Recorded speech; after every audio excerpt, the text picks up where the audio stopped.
Picking a school for your child, choosing a school for your child is not child play or walking in a park. It is not based on the good results of the school, the nice infrastructure of the school, or the uniform that the students are wearing in that school. It is about the 13 years of who your child becomes. Your goal is to raise children who thrive in life, not just in examination. I will share with you 6 things to consider when choosing a school for a child, a university for a child. And I'll break these ones down, and then maybe also share with you the thing that you should look for, and also the questions that you should be asking as a parent. If this is important to you, please share, like, and subscribe so that you continue to get valuable videos and audios that I'll be sharing to try and teach parents and teachers so that we raise children or students who thrive beyond certificates. And this is my aim, that I don't only educate the students to excel in class, but also to excel socially, relationally in life. Factor number 1, look at the values that the school is trying to inculcate and teach to the students. Look at things like kindness. Are they loving, honesty, trustworthy, responsibility? These are some of the values that you should be looking at. According to Aristotle, educating the mind without the heart is no education at all. And I strongly subscribe to that, because I strongly believe, with wide reasoning, that the education system must aim to target the head, the heart, and the hands of the child. Then that education is complete.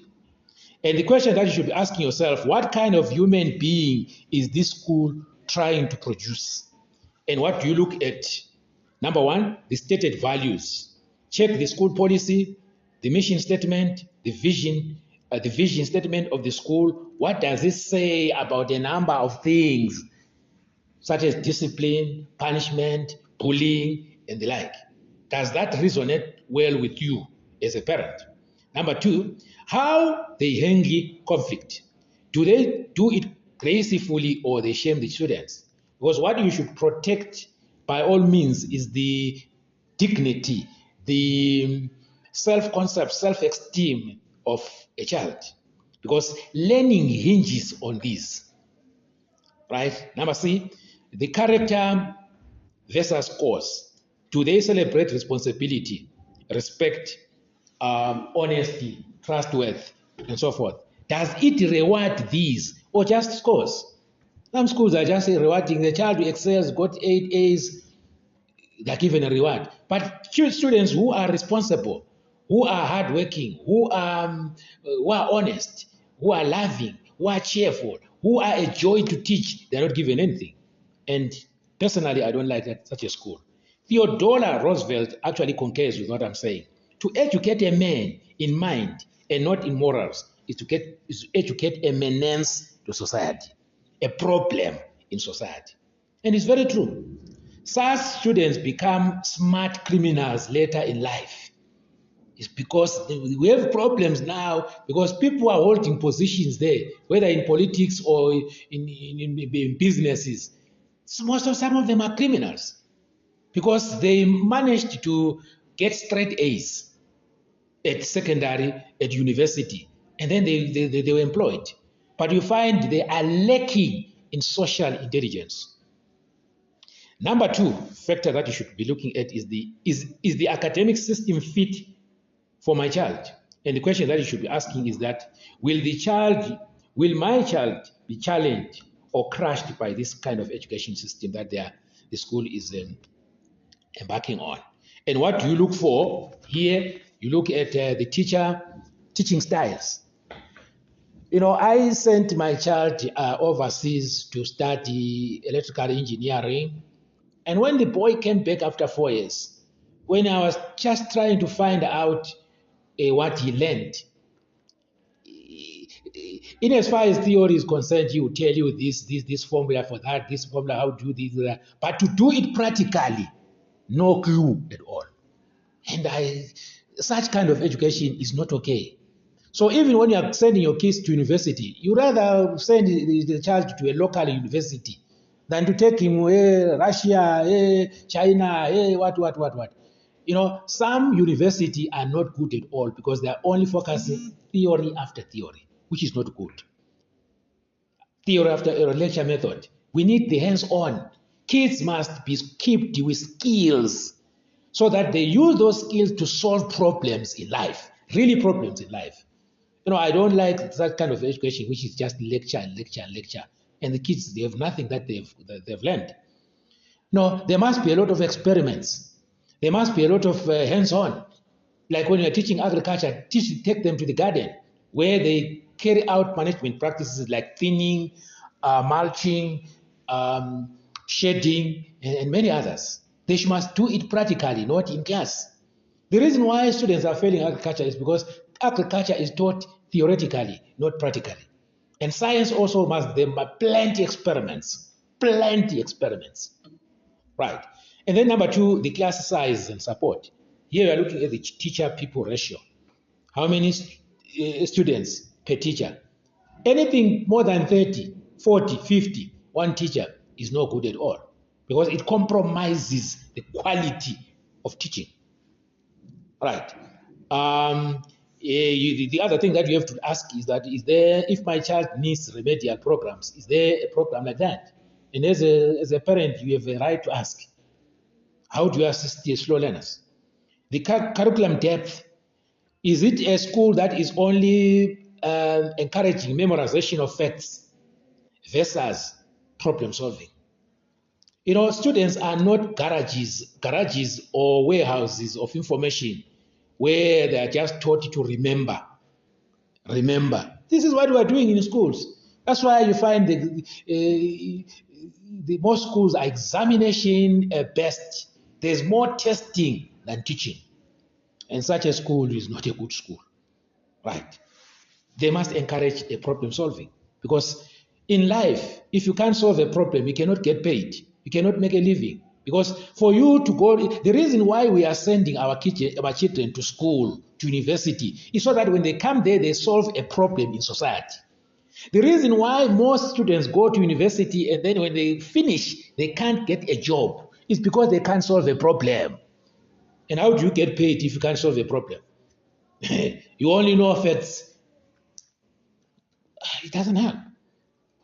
Special needs. Here you are looking at the extension programs. Never assume as a parent. Ask, how do you handle a slow learner, a fast learner, a child with who's hyperactive? How do you handle, how do you assist such a child? Factor number three is safety measures of the school. And the question that you should be asking here, would I feel at peace leaving my child here for 180 days a year or 5 days a week? And what do you check? Physical safety, check the gates. Is there a fence around? You know, these days there are schools that are mushrooming all over the place, the shore. You go to this corner, you find English medium school, this English medium school, preschool, what. But if you look at the infrastructure of the school, it does not show that it is a school. There's no fence around. Kids can just sneak in and go out and start gallivanting in the mall. So look at the sign in and sign out, the pickup policy, the playground supervision. Is there a playground in the first place? Because some schools you find there's no playground. And if there's no playground, swimming pool, what, that kind of a school is not fit to be a school. Right. And the ground itself, is it safe? Or there are stones and rocks all over. Nowadays, most schools you find there's a green carpet, artificial grass is put there, and kids can play, roll, and like that. And then the next thing that you have to consider is the emotional safety. How do they handle bullying, punishment? Those are big issues. Remember, I said the learning of a child hinges on the self-esteem and self-concept, self-image of a child. And if this is damaged through bullying, then you have destroyed the child. You have destroyed the child. There are some kids who even go to the extent of committing suicide, or they don't want to go to school because of bullying. So a school must have a strong policy on how to deal with this, written clear in black and white. All right, now factor number 4, the teacher and leadership. Teacher and leadership. You know, leadership is very, very important. In a company, in a school, is very important. At home, it's very important. Actually, I remember Maxwell, John Maxwell, is one of the guys who wrote a lot about the leadership. He says everything rises and falls on leadership. And it's very true. The caliber of the school depends on the character of the principal of that school, the leadership that is there. And the question that you should be asking as a parent, who will hold my child's heart for 6 hours in a day? And what do? Meet the actual teacher. First of all is the principal. Know the principal. Communicate.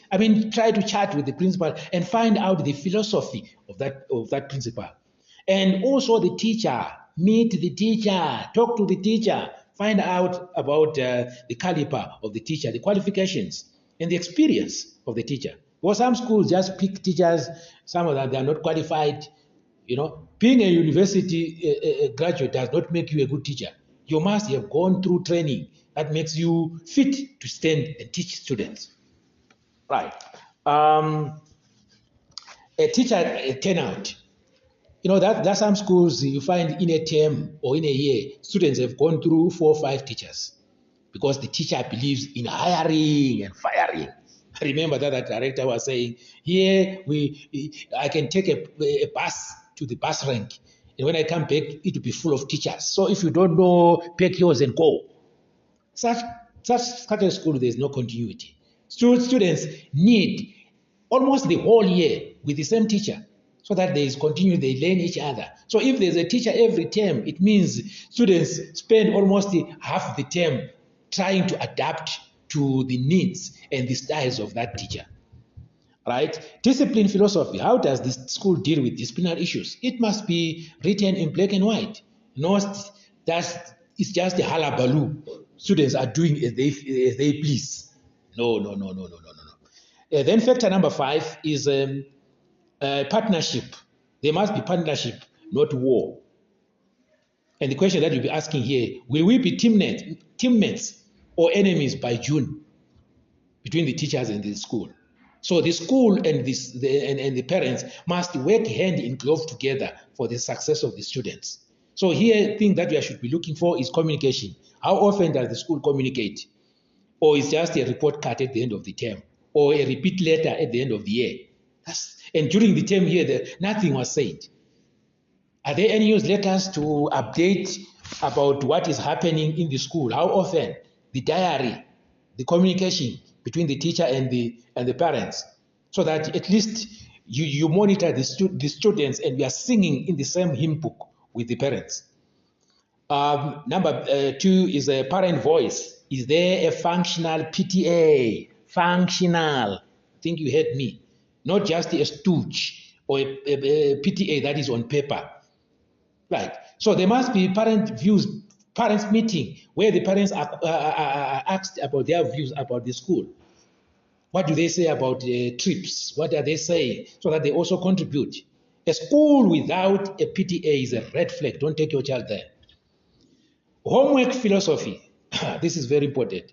45 minutes to 1 hour doing homework is fair to children, especially at primary school. Not more than 1 hour, 2 hours. A child standard 1, standard 2, standard 3 doing homework 2 hours. And it kills family time. Learners are not doing PhD, ladies and gentlemen. They must have plenty time to play. By 9 o'clock latest, primary school children must be fast asleep, not doing homework. You know, I know some schools where the child starts doing homework immediately after dropping from school. The child will do homework until 10 p.m. at night. That's not okay. Personally, as a teacher, In my reasoning as a teacher, or in my observation as a teacher, I recommend strongly that children at primary level must have plenty time to play, and I mean it. Right.